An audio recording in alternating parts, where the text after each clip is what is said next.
Hello everyone, in this lecture we'll be talking about the radiation quantities and units. So why radiation quantities matter? Radiation quantities allow us to accurately describe how much radiation is produced by a source or imaging system. So we need to know with good accuracy how much radiation we produced to get our image. By using radiation quantities, we can estimate how much ionizing radiation is absorbed by a patient during a medical procedure. So we can know how much dose we deposited in our patient. Radiation quantities provide the basis for radiation protection standards and regulatory limits. They help ensure that patients, healthcare workers, and the public are not exposed to unnecessary or excessive radiation.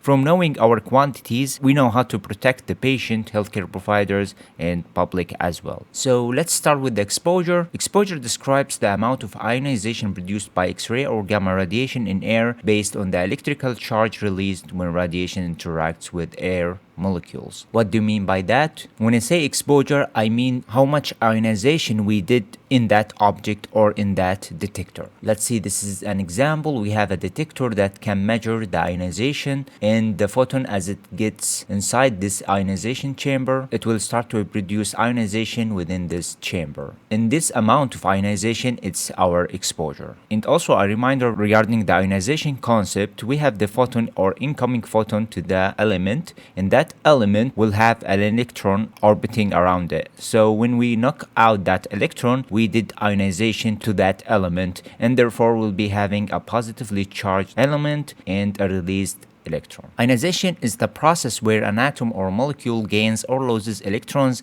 creating an electrically charged particle called an ion, as I mentioned here in this example. Because exposure depends on the number and energy of photons in the beam, it provides an indication of the intensity of the radiation produced by the source. So if we have a large number of photons or very high energy of photons, therefore we'll be having a higher number of ionization within our ion chamber. The unit of exposure is coulomb per kilogram. This is the unit of the exposure.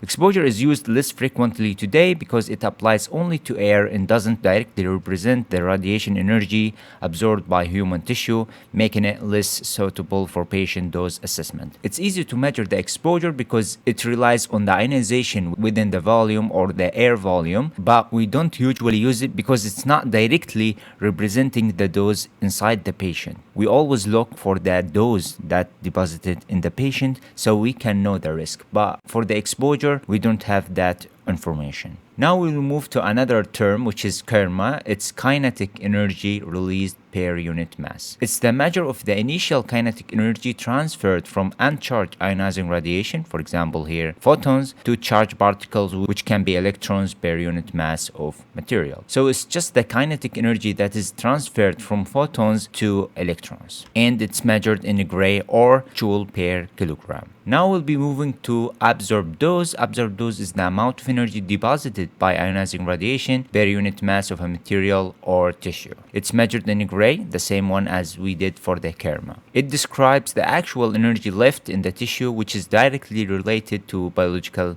damage. So what's the relationship between KERMA and dose or absorbed dose? They have the same unit, but they are slightly different. For the KERMA, it's the energy transferred from X-ray photons to electrons, but the absorbed dose is the energy actually deposited by those electrons. So the KERMA, it could be equals or higher than the absorbed dose. Why? Because the kinetic energy that is given to the electron will be the highest energy, but if this electron is not depositing its energy inside the volume, then the absorbed dose inside the patient will be less than the KERMA. In other words, KERMA is the kinetic energy given to the electron, and that electron will travel maybe within the volume or outside the volume. Therefore, if it's within the volume, I mean if all the electrons deposited its energy within the volume, then the absorbed dose will equal to the KERMA. But if some electrons escape our volume, then the KERMA will be higher than the absorbed dose. In many situations in X-ray, they are approximately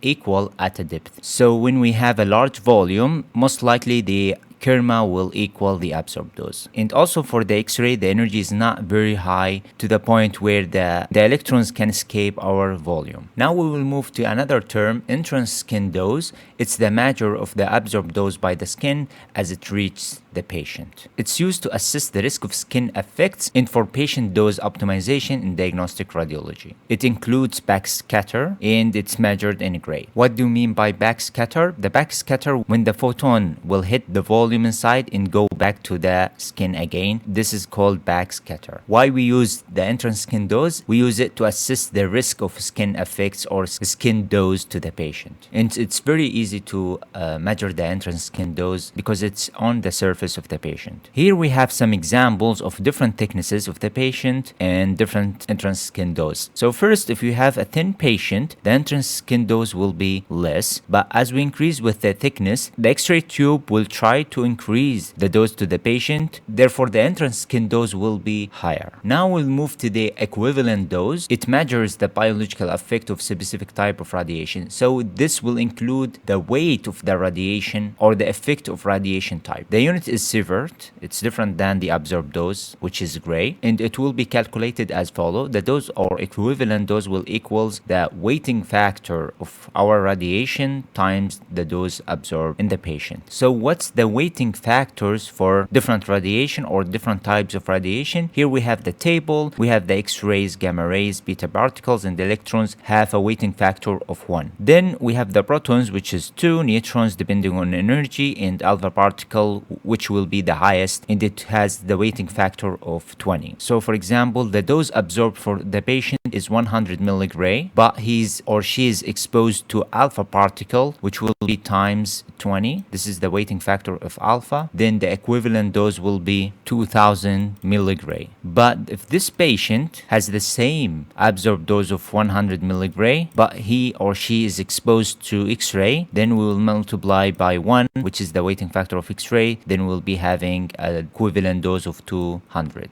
milligray. So now we understand why we have the radiation weighting factor. It's just compensate for the effect of the radiation type. The alpha is more destructive than the X-rays and gamma rays. Now we'll be moving to the effective dose. It accounts for tissue sensitivity and type of radiation. So we have two factors here. We have the tissue sensitivity to radiation and the type of radiation, as we mentioned in the equivalent dose. The unit is still the same, sievert, and it's used for risk estimation, not used for individual patient diagnosis. We don't use it for individual patients to get the accurate effective dose to specific patient. This is just an estimation for risk assessment. So what's the effective dose, or how we calculate the effective dose? We multiply the weighting factor of radiation times the weighting factor of the tissue times the dose absorbed in the patient. So what's the weighting factor of tissues? We have here a table and we have some numbers. For the tissue weighting factor here, we have different tissues. And for example, here, the bone marrow has 0.12 as a tissue factor. But if we go to the brain, we have 0.01. So the bone marrow is more sensitive to radiation than the brain. Even if we expose them to the same absorbed dose, they have different sensitivity. Therefore, we have different